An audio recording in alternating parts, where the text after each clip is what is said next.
Gold, trusted gold buyers. మీరు తాకట్టు పెట్టిన బంగారాన్ని విడిపించి ఈ రోజు ఉన్న మార్కెట్ ధరకు కొనబడను.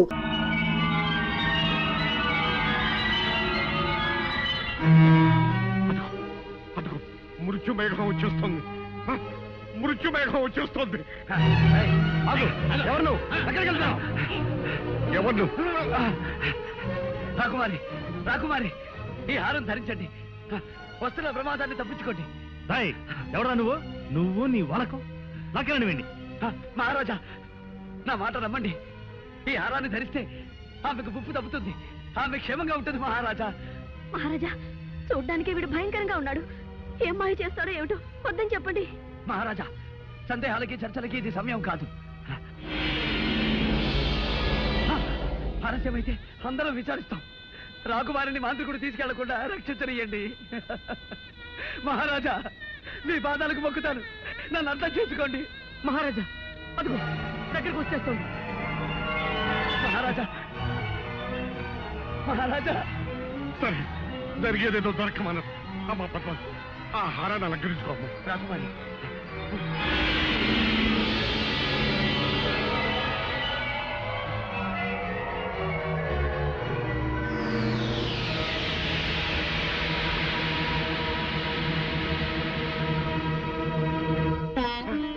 పోయింది. ఆ మృత్యుమేఘం వెళ్ళిపోయింది. అమ్మా పద్మ, నువ్వు మాకు దక్కావమ్మా, మాకు దక్కావమ్మా. అంతా దైవకృప. సమయానికి ఆ దైవమే వచ్చి కాపాడాడు.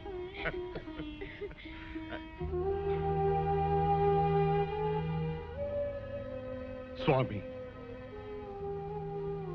ఆపదలో ఉన్న మమ్మల్ని కాపాడాడు. మీరు మా పాలిట దైవం. తమరు ఎవరు? ఎక్కడి నుంచి విజయం చేశారు? నేనెవరైతే ఏం లేండి, నా కర్తవ్యం నెరవేర్చగలిగాను. మా బంధువులు, పరివారం, వీరులు ఎవ్వరూ చేయలేకపోయిన పనిని మీరు సాధించి మహావీరులు అనిపించుకున్నారు. ఎన్ని జన్మలెత్తి సేవ చేసిన ఈ రుణం తీరదు. విధి నిర్వహణ కృతజ్ఞతను ఆశించదు మహారాజా. రాకుమారి, సర్వకాల సర్వావస్థల్లోనూ ఆ హారం మీ మెడలోనే ఉండాలి. ఎట్టి పరిస్థితుల్లోనూ దయచేసి తీయకండి మహారాజా. ఇక సెలవు. అలా కాపాడిన వారికి నా కుమార్తెనిచ్చి వివాహం కూడా జరిపిస్తానని ప్రకటించండి. స్వామి, నా కుమార్తె ప్రాణాలు కాపాడాలన్న ఆశతో ఆ విషయంలో ఆమెనిచ్చి పెళ్లి చేస్తానని ప్రకటించాను. ఇప్పుడు మహారాజా, ఏమిటి మీ ఉద్దేశం? ఈ బికారికి, ఈ కబోదికి అమ్మాయిని ఇవ్వడానికి సిద్ధపడుతున్నారా? ఈ కురూపిని పద్మ కట్టబెట్టి దాని జీవితం నాశనం చేస్తారా? అతనికి అవకాశం వచ్చింది, సహాయం చేశాడు. అంతగా మీరేదైనా ఇవ్వాలనుకుంటే నగో నటురో బహుమానంగా ఇచ్చి పంపించండి. అంతేగాని పద్మనిచ్చి పెళ్లి చేస్తానని మాత్రం ఒప్పుకోకండి. ఈ కార్తికేయ వంశంలో ఎన్నడూ కలగని సమస్య ఈనాడు ఎదురైంది. ఈ వివాహం చేసి అమ్మాయికి అన్యాయం చేసిన వాడు అవుతానా? చెయ్యక మాట నిలబెట్టుకోలేని మహారాజుగా ఈ వంశానికి కళంకం తెచ్చిన వాడు అవుతానా? ఏమి చెయ్యాలి? ఏమిటి విషమ పరీక్ష? అమ్మా, అమ్మా, అమ్మా. నాన్న, మీరేం బాధపడకండి.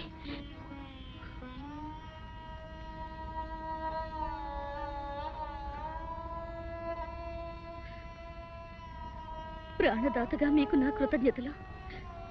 మీకొక నిజం చెప్పడం నా ధర్మం. నేను విజయ్ అనే వ్యక్తిని గాఢంగా ప్రేమించాను. నా మనసు ఎప్పుడో అతనికి అంకితం అయిపోయింది. అయినా సత్యవాక్ పరిపాలనలో ఘనకీర్తి గల వంశానికి చెందిన మా తండ్రి గారు మాటిచ్చారు.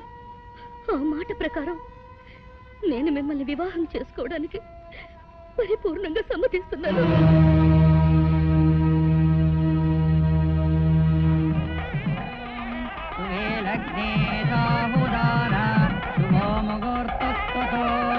లక్ష్మీనారాయణాయ నమాం ప్రదత్తతి.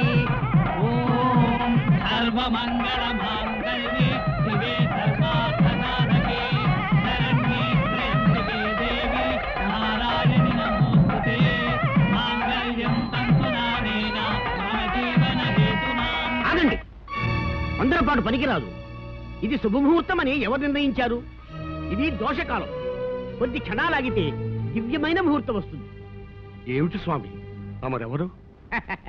భవిష్యద్వాడిగా పేరుగాంచిన త్రికాలవేత్త, దైవజ్ఞ, మహామహోపాధ్యాయ మత్తేవ శాస్త్రి పేరు వినలేదా మీరు? ఆ, నేనే. ఓ మహారాజా వారింట వివాహం జరుగుతున్నదని తెలుసుకుని సమయం శుభప్రదం కాదే అని పరుగున వారింపవచ్చాను. దైవానుకూలం వల్ల ఇంకా ముడిపడలేదు. సంతోషం. ఏమిటి, నేను పెట్టిన ముహూర్తాన్ని ఆక్షేపిస్తున్నారా? శాంతించండి, ఇక పైన మీకే తెలుస్తుంది. వధువు మెడలో ధగధగ మెరిసే ఆ హారం వరుడు తెచ్చినది కదూ? అవును స్వామి, అది మహిమగల హారం. ఆ హారమే మా అమ్మాయిని రక్షించింది. ఓహో, అది తెచ్చాడు గనక అతనితో మీరు వివాహం జరిపిస్తున్నారు. వరుడా, ఆ హారం తేగలిగిన వాడు మహావీరుడై ఉండాలి. నీవు చూస్తే వికలాంగుళ్లాగున్నావే, అది నీకు ఎలా సాధ్యమైందా అని నా అనుమానం. ఏం మహారాజా, అంతే కదా? నేను అడిగిన దాంట్లో తప్పేమీ లేదు కదా? నిజమే. ఈ దివ్యహారం తేగలిగిన వాడు సూర్యుడై ఉండాలి. అది నువ్వెలా తేగలిగా? అది ఏ సందర్భములోనైనను నీవెవరివో చెప్పి నీ నిజస్వరూపము వివరించినా ఆ హారము నేలబడినా హారము యొక్క శక్తి నశించి నిర్జీవమైపోవుగాక. చూశారా మహారాజా, తడబడుతున్నాడు. నా ఉద్దేశంలో ఈ హారాన్ని సంపాదించింది ఇతను కాదు. ఇతనికి ఎవరైనా ఇచ్చి ఉండాలి, లేదా అతని దగ్గర నుంచి ఇతను తస్కరించి ఉండాలి. తస్కరించవలసిన అవసరం నాకు లేదు. నేనే ఈ హారాన్ని సాధించాను. లేదు, నువ్వు రాకుమార్తెను వివాహం చేసుకోవాలని ఈ పథకం వేశావు. మహారాజా, నేను చెప్తున్నాను వినండి. ఈ హారాన్ని సంపాదించినది విజయ్ అనే మహాశూరుడు. నువ్వు అక్రమం చేసి ఆ మహావీరుని మోసం చేసి ఈ హారాన్ని తెచ్చావని నేను అంటున్నాను. దీనికి నీ సమాధానం ఏమిటి? శుభప్రదంగా పెళ్లిపీటల మీద ఉన్నావు. నీ చేతిలో ఉన్న మాంగళ్యం మీద ప్రమాణం చేసి చెప్పు, ఈ హారాన్ని సంపాదించినది విజయా కాదా? అవును, విజయ్. విజయ్, నా విజయ్ ఈ హారం సంపాదించింది. అయితే ఎక్కడ నా విజయ్? అలా అడగండి, నిలదీసి అడగండి వధువు గారు. చెప్పు, అతన్ని ఏం చేశావు? నా విజయ్ ఎక్కడున్నాడు? అతన్ని ఏం చేశావు? నాన్న, వీడెవడో వంచకుడు, దుర్మార్గుడు. నా విజయ్ అంతం చేసి ఈ హారాన్ని దొంగిలించాడు. నన్ను వివాహం చేసుకుని అర్ధరాజ్యం ఏలాలని పథకం వేశాడు. నేను మోసగాడిని కాదు రాకుమారి, నన్ను నమ్మండి. నా విజయం లేకపోయిన తర్వాత నాకు ఈ హారం ఎందుకు? నా ప్రాణం ఎందుకు? రాకుమారి, ఆ హారాన్ని మాత్రం తీయకండి. నా మాట వినండి రాకుమారి, నా హారాన్ని మాత్రం తీయకండి. రాకుమారి, నా మాట వినండి, ఆ హారాన్ని మాత్రం తీయకండి. రాకుమారి,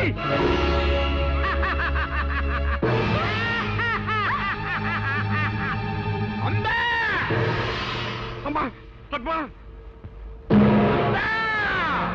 హే నేత, ఆనతి ప్రకారము వధువు బలి వధువు.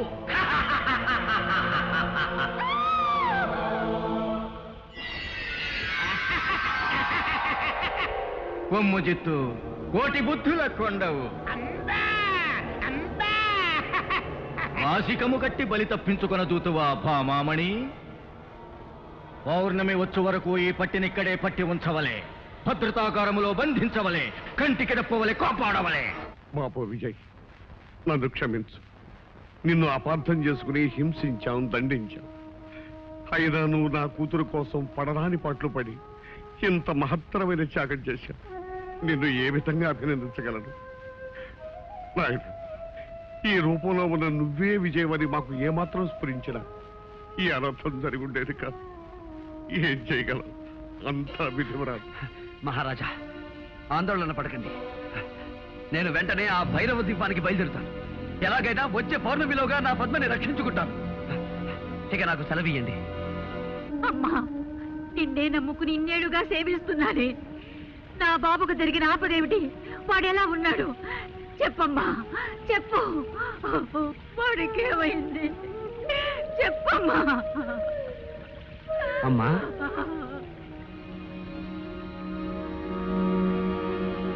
ఎవరు బాబు? నేనమ్మా, విజయ్ని. ఒకనాడు దెబ్బలతో మీ దగ్గరకు రాగా నాకు ఉపశమనం కలిగించారు. క్షుద్రశక్తి నుంచి తప్పించుకోవడానికి రక్షా కట్టి పంపించారు. ఆ రక్షాబలం ఉన్నంత వరకు నాకంతా జయమే జరిగిందమ్మా. ఇప్పుడు నేను భైరవ ద్వీపానికి బయలుదేరుతున్నానమ్మా. మళ్ళీ తమ ఆశీస్సు పొందాలని వచ్చానమ్మా.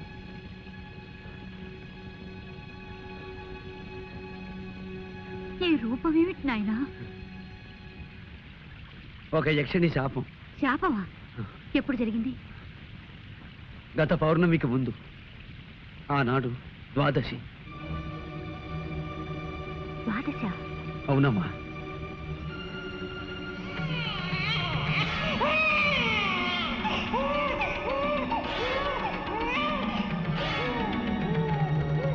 బాబు, నీవెవరు బిడ్డవి?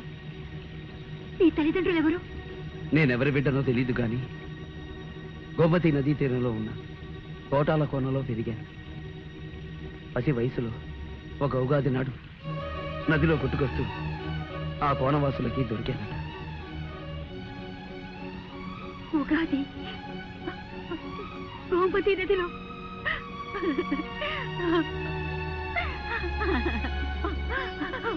బాబు, నువ్వెవరు కాదు, నా బిడ్డవి.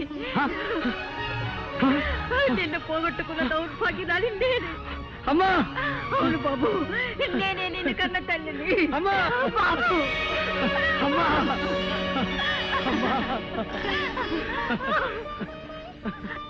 అమ్మా జగన్మాత, ఆనాడు నా భర్త నన్ను నిరాకరించిన ఈనాడు నా బిడ్డను నాకు ప్రసాదించావు తల్లి. అమ్మా, నా తండ్రి ఎవరు? చంద్రప్రభ మహారాజు. చంద్రప్రభ మహారాజా. అయితే ఆయన్ని నేను కలుసుకున్నానమ్మా. నీవా? అవునమ్మా.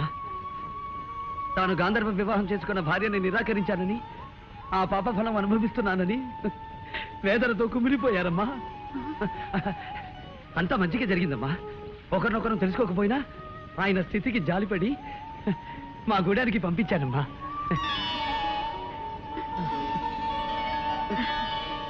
భేష్ విజయ్ కుమార, నీవు సాధారణ మానవుడవు కావు, కారణ జన్ముడవు. అందుకే ఒక దివ్యాశ్వం నీకు వరమిచ్చింది. దాని సహాయంతో కార్యసాధన చేసి విజయనామాన్ని సార్థకం చేసుకో.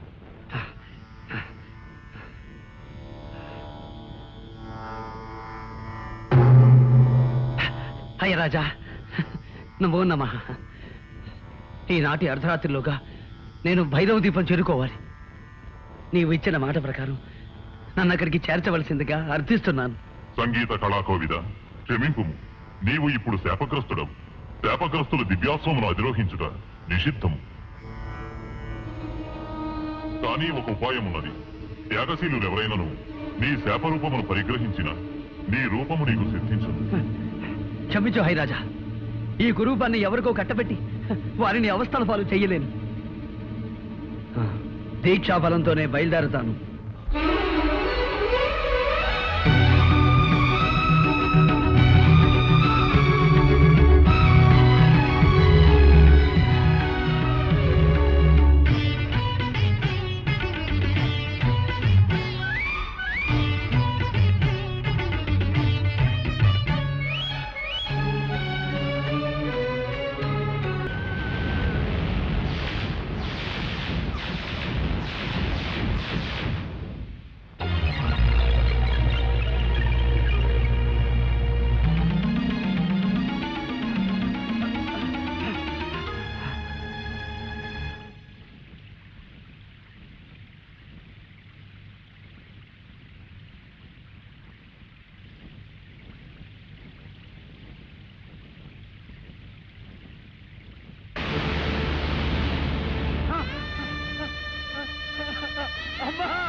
లే విజయ, లే.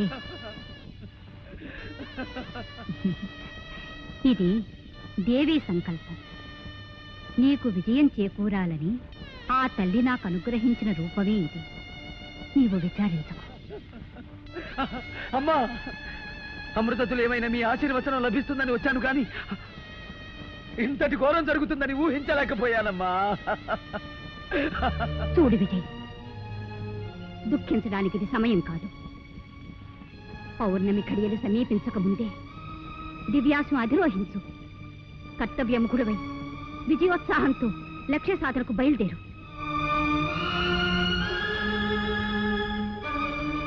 విజయుడవై తిరిగిరా.